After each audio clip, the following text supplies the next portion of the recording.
لا إله إلا الله لا إله إلا أعوذ الله. بالله من الشيطان الرجيم. بسم الله الرحمن الرحيم. لن ينال الله لحومها ولا دماؤها ولكن يناله التقوى منكم كذلك سخرها لكم لتكبروا الله على ما هداكم وبشر المحسنين. صدق الله العظيم.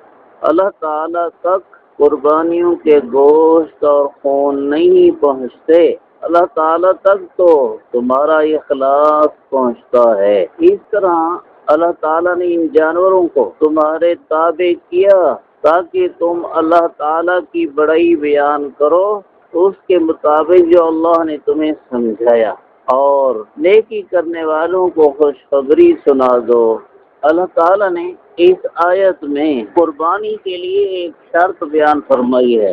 اگر وہ شرط قربانی میں پائی جائے تو قربانی اللہ تعالیٰ کو قبول ہو جائے گی، اور اگر یہ شرط نہ پائی جائے تو نہیں ہوگی، یہ اللہ تعالیٰ کو قبول نہیں ہوگی۔ ہم جو نیکی کا کام کریں، ظاہر ہے کہ نیکی کا کام اللہ کو خوش کرنے کے لیے ہی کرتے ہیں، تو ہمیں وہ ساری شرطیں پوری کرنا ضروری ہیں جو اللہ تعالیٰ کسی نیکی کے لیے لگائے کہ بھی یہ شرط ہے، یہ شرط ہے، یہ شرط ہے، یہ پوری کرو پھر یہ نیکی تمہاری قبول ہو۔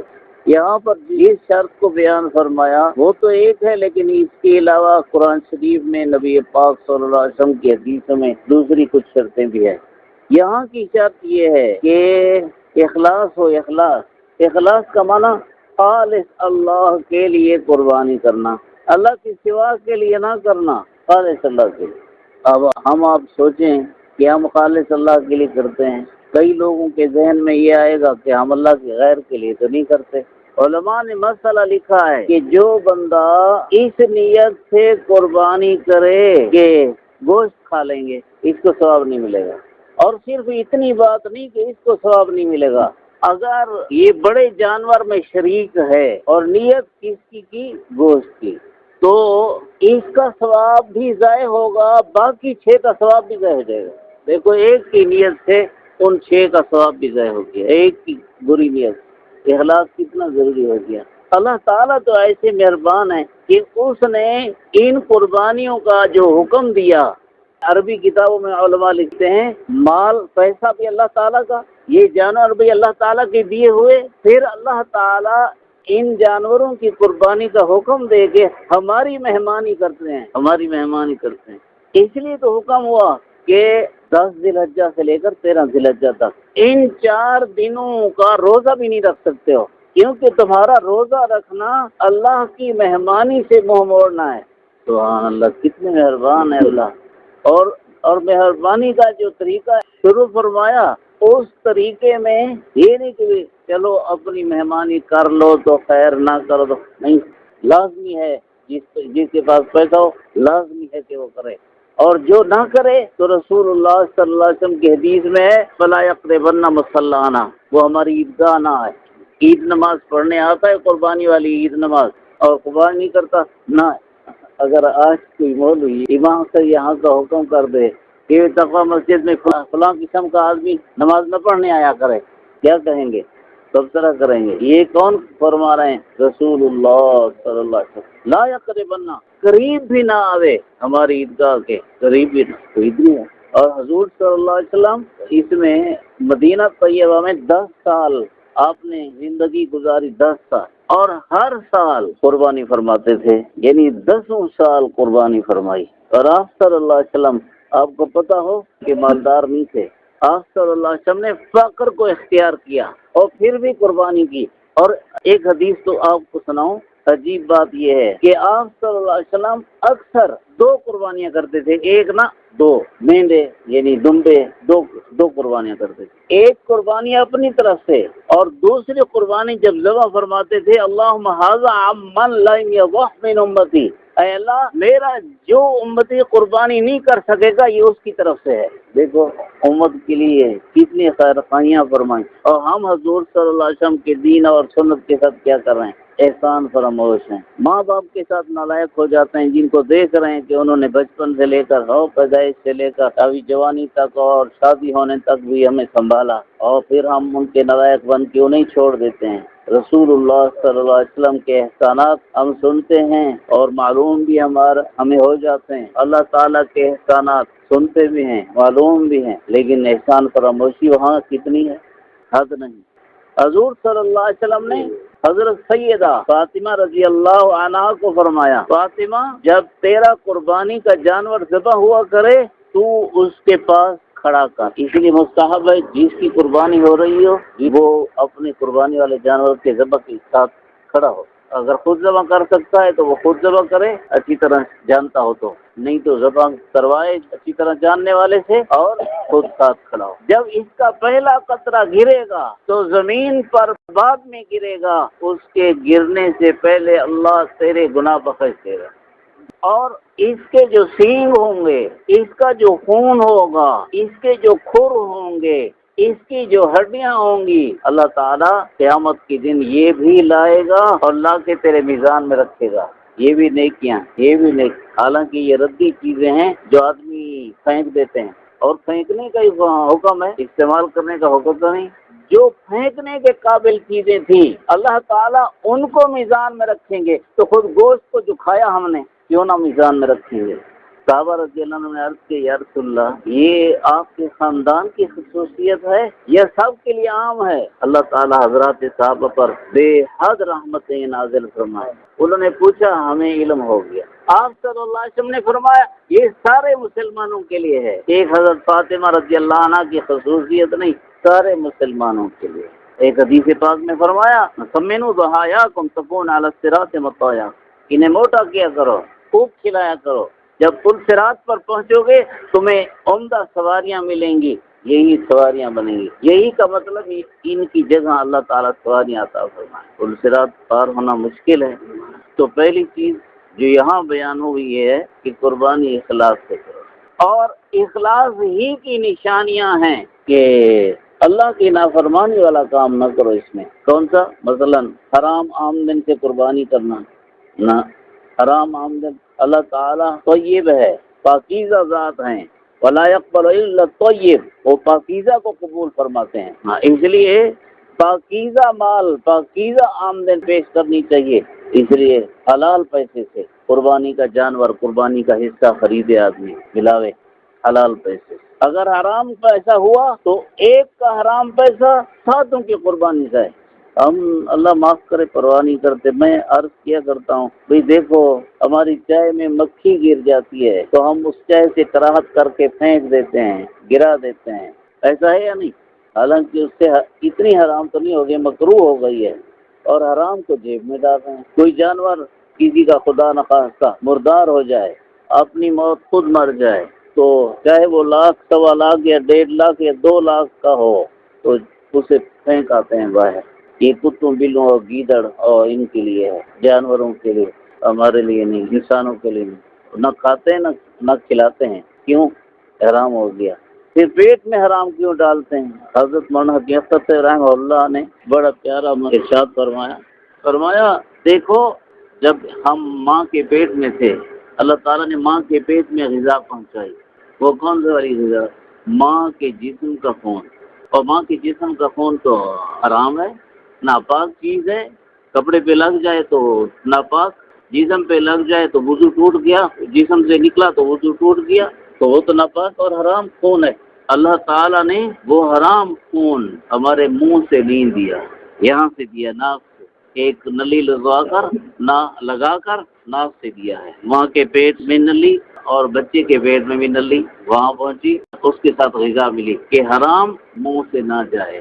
جب ماں کے پیٹ میں تھے غذا دینے والے اللہ نے اس منہ کو حرام سے بچایا۔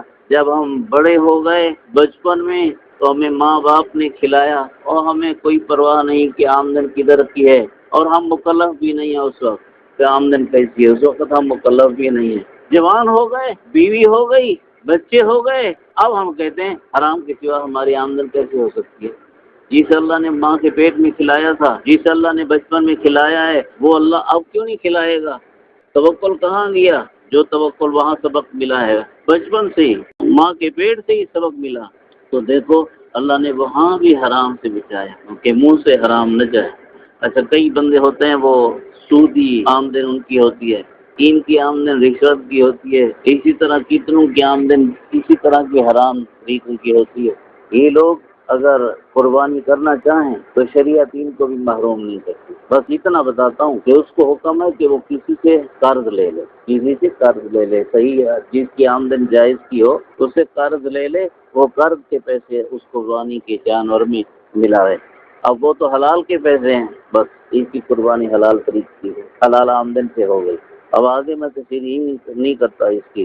ہماری عوام کا دماغ کتنا ہے جتنا چیڑی کا چیڑے گا دماغ، اور دین میں تبصرے کرتے ہیں اور دین کے مسئلوں پہ تبصرے کرتے ہیں اور سمجھ نہیں آتی ان لوگوں کو۔ جیسے کہتے ہیں کہ بھئی جب انسان پیدا ہو رہا تھا تو اللہ کی دوسری مخلوق نے اس پر تبصرہ کیا کہ یہ تو ظالم ہوگا اور یہ تو ہمیں یہ کرے گا وہ کرے گا، جیسے مین کے بولنے لگے اور دوسری چیزیں، انسان اشرف المخلوقات پر بولنے لگے، ان کو یہ کھاتی ہی نہیں ہے۔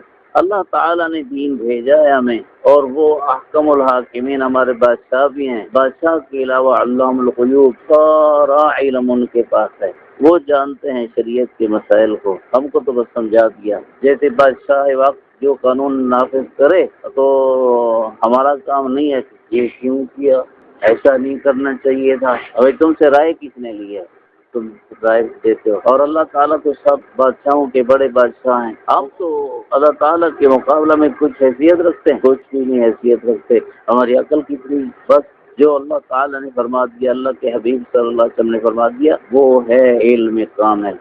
دوسری شرط کیا ہے؟ حلال کے طریقے کی ہو آمدن، اس کے ذریعے سے آدمی قربانی لائے۔ اچھا، پھر کئی غلطیاں کرتے ہیں ہم لوگ جب تقسیم ہوتی ہے۔ اچھا ایک بات اور بتا دوں، یہ اخلاص والی بات آئی نا تو کسی کا دل کون ٹٹولے؟ رسول اللہ صلی اللہ علیہ وسلم نے کبھی دوسروں کے ساتھ حصہ نہیں ملایا، اجازت دی ہے امت کو کہ یہ بڑے جانور میں ساتھ حصے ملا سکتے ہو، لیکن آپ صلی اللہ علیہ وسلم نے کبھی اپنے اکیلے قربانی کیا، اکیلے۔ حضرت توسی سے رحمہ اللہ کا ایک واز میں نے سنا، فرماتے تھے اکیلے قربانی کیا کرو، کسی کے دل کا کیا پتا، اپنا ثواب ضائع نہیں کرو۔ ٹھیک ہے، بدگمانی بھی آدمی نہ کرے، لیکن حسن ظن بھی تو کس پر کیا جا سکتا ہے۔ کوئی گوشت کی نیت کرے گا، کوئی اور نیت کر لے گا، ہم کو اس کی نیت کا کیا پتہ چلے گا۔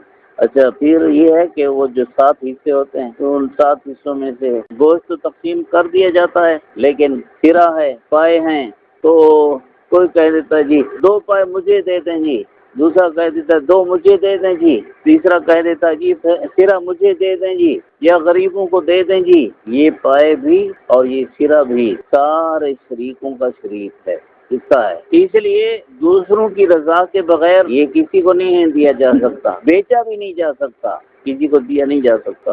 اچھا پھر یہاں پر یہ بات ہوگی کہ اگر 2 پائے ایک نے اٹھا لیے، 2 دوسرے نے اٹھا لیے اور پوچھ لیا یہ میں لے جاؤں، چلو لے جاؤ، یہ ان لوگوں نے اوپر سے کہا ہے کہ لے جاؤ، دل میں تو ہر ایک کی یہ خواہش تھی کہ میں لے جاؤں۔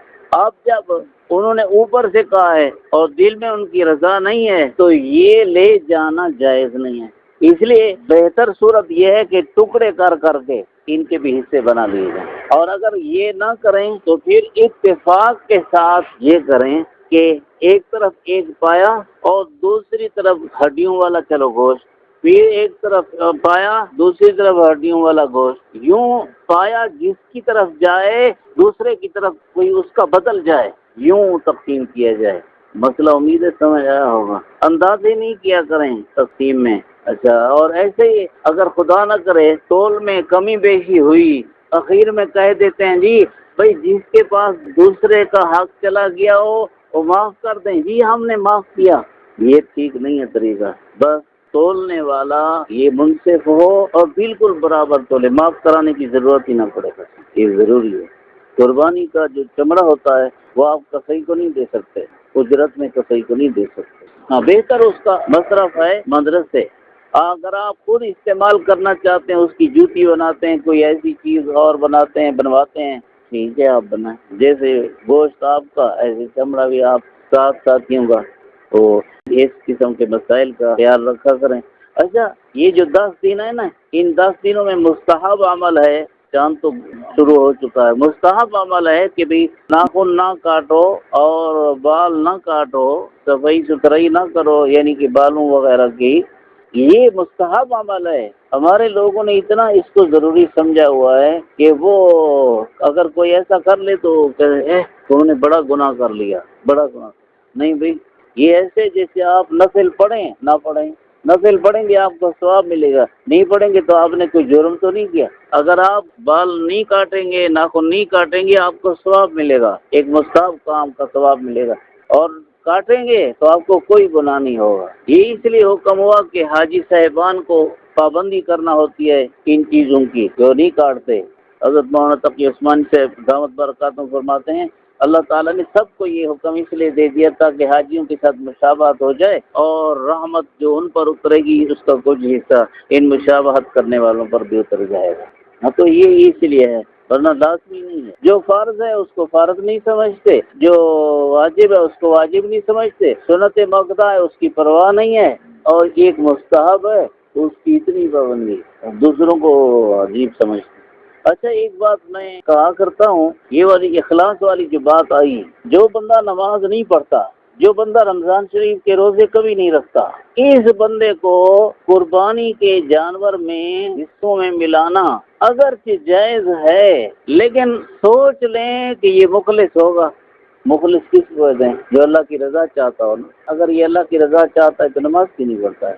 اگر یہ اللہ کی رضا چاہتا ہے تو روزہ کیوں نہیں رکھتا ہے؟ اس لیے بہتر ہے کہ بے نمازی کو 7 حصوں میں نہیں ملائے گا، روزہ چھوڑنے والا اس کو قربانی کے حصوں میں نہیں ملائے گا، اپنی قربانی خود کرے نہیں ملائے گا۔ یہ مسئلہ اگر کسی مفتی سے پوچھنا ہو نا تو پھر اس تفصیل کے ساتھ پوچھنا جو میں نے بولی ہے، پھر وہ آپ کہیں گے کہ کسی اور مفتی نے تو کوئی اور بات کر دی۔ میں نے بولا ہے کہ جائز تو ہے، لیکن سوچ لو کہ یہ مخلص ہے، اس لیے اسے بچنا بہتر ہے، کیونکہ اس کا اخلاص معلوم نہیں ہوتا۔ اخلاص تو ہوتا ہے اللہ کی رضا کی طلب، اگر اس کو اللہ کی رضا چاہیے تو پھر یہ فرض کیوں چھوڑے ہوئے، یہ پھر واجب کیوں چھوڑے ہوئے، یہ انہوں نے اتنے ضروری کام کیوں چھوڑے ہوئے ہیں؟ اللہ تعالی عمل کی توفیق نصیب